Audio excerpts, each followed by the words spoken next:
You've heard about Web 3.0 and a whole bunch of other things that are going on. And what in the world does that mean? How is it going to change our world? In a word, enormously. And it's got all kinds of ramifications that are going to help you as an entrepreneur. So in this episode, I'm going to explain to you what to do with Web 3.0 when you're just beginning and how to understand it and make the most of it. That's coming up for you on this episode of Agorapreneurs. Welcome to Agorapreneurs, standing for liberty and freedom, all done peacefully.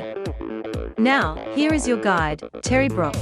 Hi, I'm Terry Brock, and it's nice to be your guide today. Thank you very much for joining me because there's a lot going on right now. Just appreciate you taking your time to be here because what we're talking about at Agorapreneurs is the entrepreneur's lifestyle. That's where the preneurs part comes in. And the Agora goes back to ancient Greece where they had open spaces where people lived voluntarily, helping each other with a live and let live idea. That's really where it's anchored. Live and let live. And that's what we talk about and do that all the time. Matter of fact, our sponsor is Video Rockstars, which also practices that. If you work with video and you need to get to know some things about that, we've got a program that can help you to get in there and do it. Matter of fact, sign up for Video Rockstars. There, notice that the stars is with a Z. That's Video Rock, STARZ.com. And you'll be able to attend the program, be able to see what it's like, and find out if that's something that will work for you. So look into that. And it's part of Web 3.0 and what we're doing with all the video and the kind of things that are changing and how it's changing so rapidly and so fast. Matter of fact, when you look at what's going on with Web 3.0, you might wonder, well, what do they mean by that? It's often best to go back and look at Web 1.0. What was Web 1.0? Well, this was back in the early 90s when we saw the web. It was largely one-way operation. You could go in and you could just pull information down. You didn't get a whole lot of feedback. Occasionally, you might send an email, but not a whole lot more than that. And so it was something that people could come in. They could remain anonymous largely, and then they would talk about what they want, and you'd go out and do research and things like that.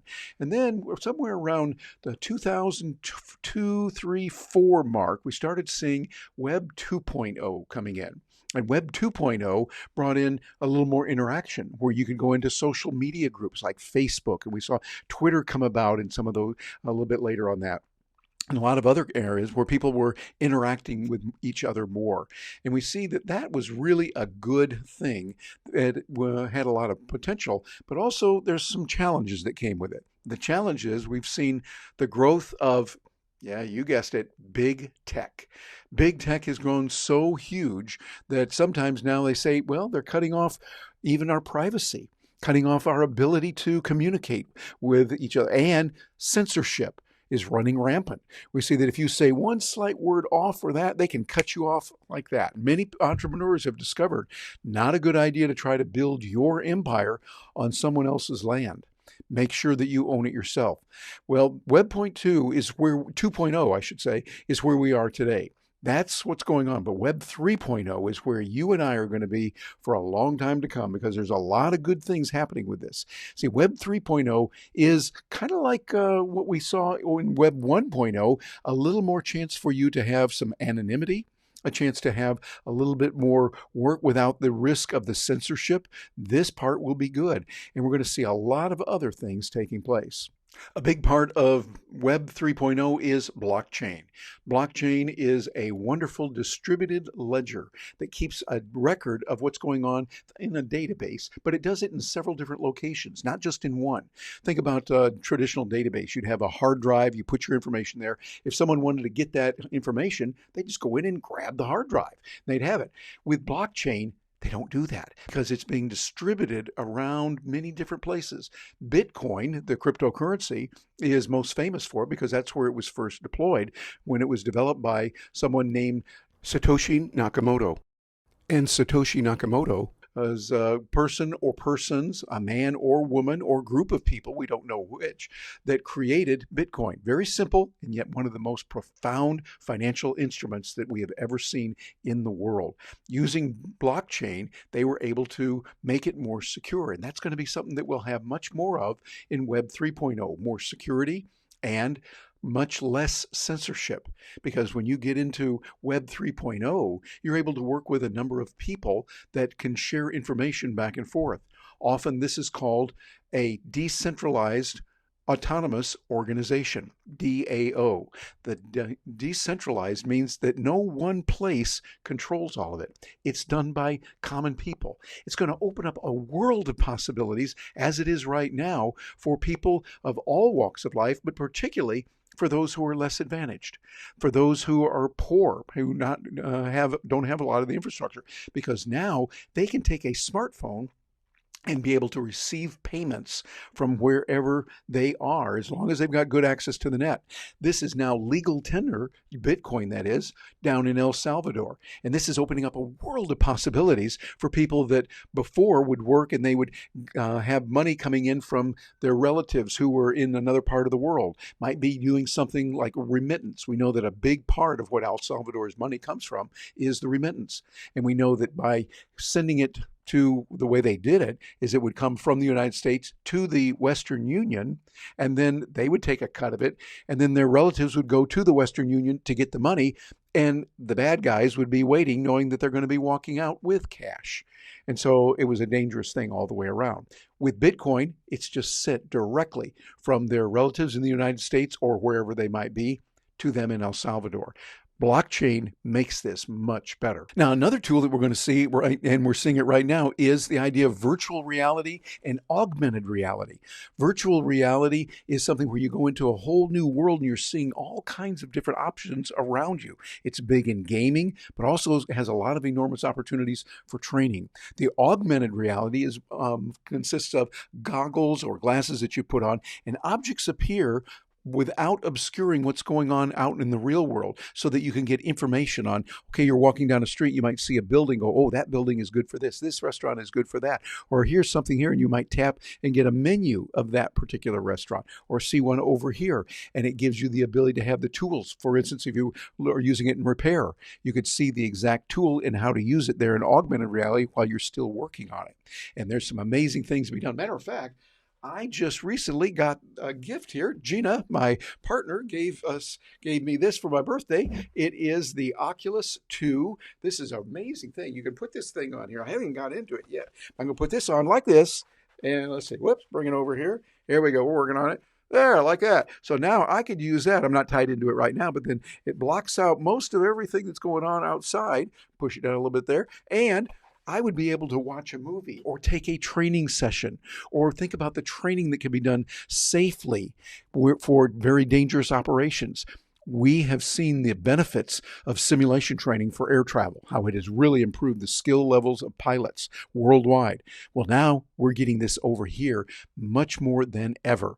That's just yet another thing for us, and that's going to open up a lot of doors for professional speakers, for delivering a message, maybe in person, maybe not in person, but still very effective. And when they get the haptic, in other words, we can feel capability with it, so you shake someone's hand and you feel them squeeze and they feel you squeeze, that's going to be something. Give them a hug. Oh yeah, a lot of opportunities there. And we're going to see this growing. So start thinking about this and what you need to do to get used to it.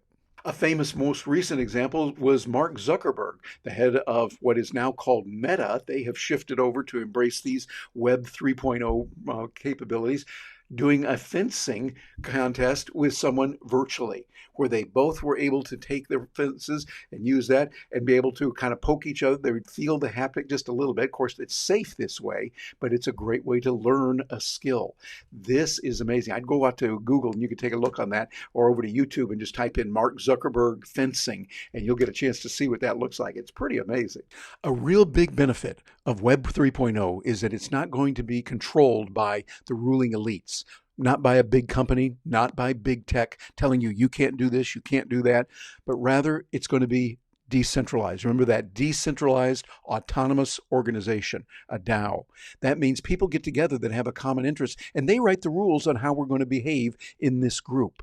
And if you ever decide, gee, I don't like this, you can just leave. You can take the coins that you might earn from that or in a cryptocurrency form and be able to cash them out for whatever the market value might be. You might make money, you might lose money.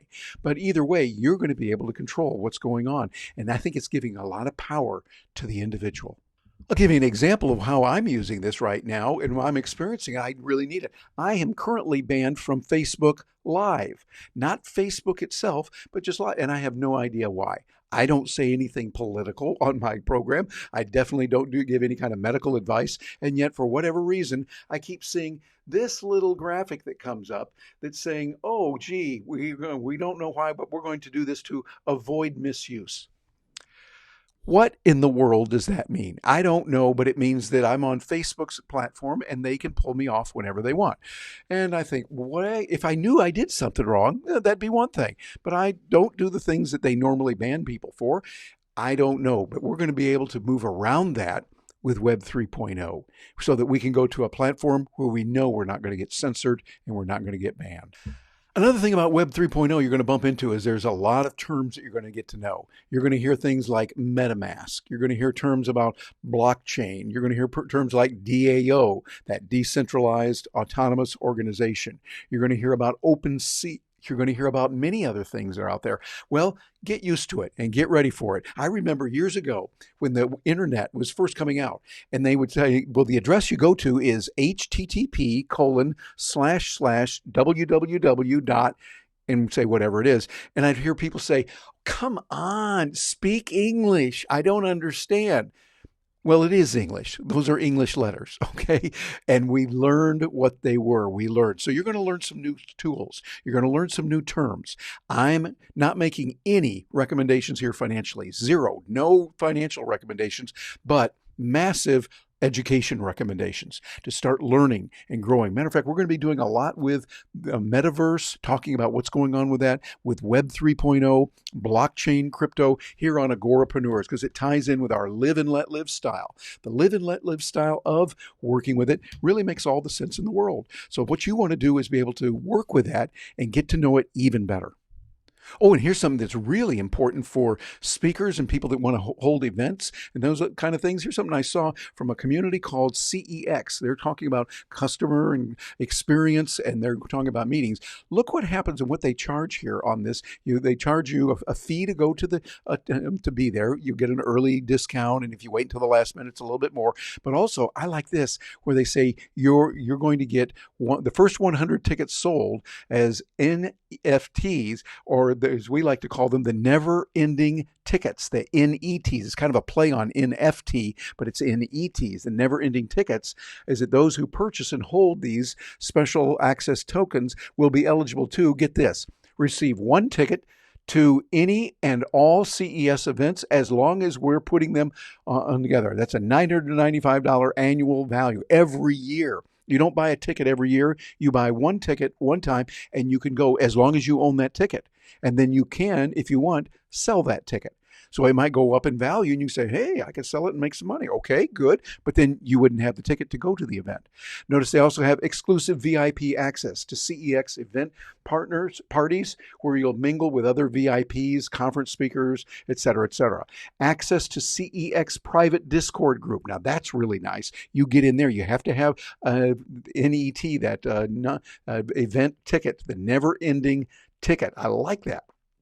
And you get to see ability to download every video presentation that they have, et cetera, and even more. Notice if you have 36 NETs, then you're entitled to an additional swag at the event. For 7, you provide a backstage pass to meet and take photos with a CEX keynote.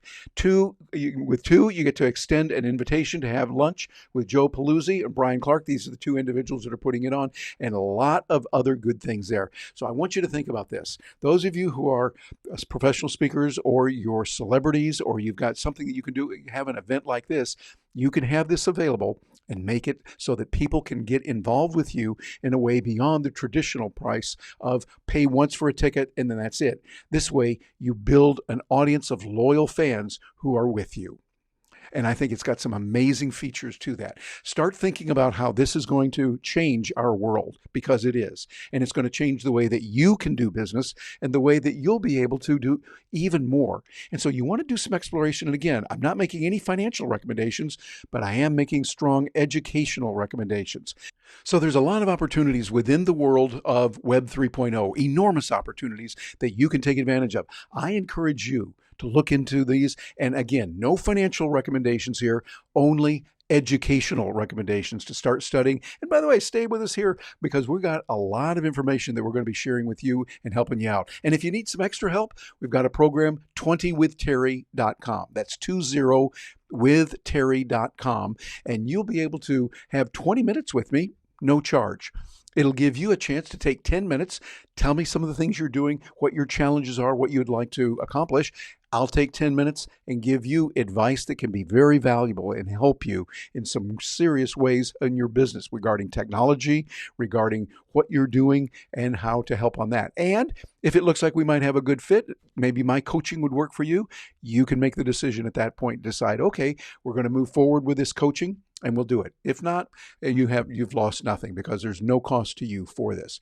20withterry.com. I hope to see you over there. Go over and fill out an application. Not everyone qualifies, but if you can, that would be great. So lots of good things in closing that we're seeing with Web 3.0. It is a different world. The opportunities are enormous, and you want to take advantage of that. Please share this with others. If you believe in freedom and live and let live, we'd love to hear from you. And click that subscribe button and the like button so that lets the algorithms know that people like the idea of live and let live. Hey, I'll look forward to hearing from you. Hey, don't stop now. We've got a lot more videos out there for you about freedom and liberty, living the life of an entrepreneur who believes in live and let live. As a matter of fact, here's a way you can make a positive difference in the world. Like this video, subscribe to the channel. That lets the algorithms know, those wacky algorithms know, that hey, people like this kind of thing of live and let live and doing it in a peaceful way. Thanks for being here with us, and we're looking forward to hearing from you.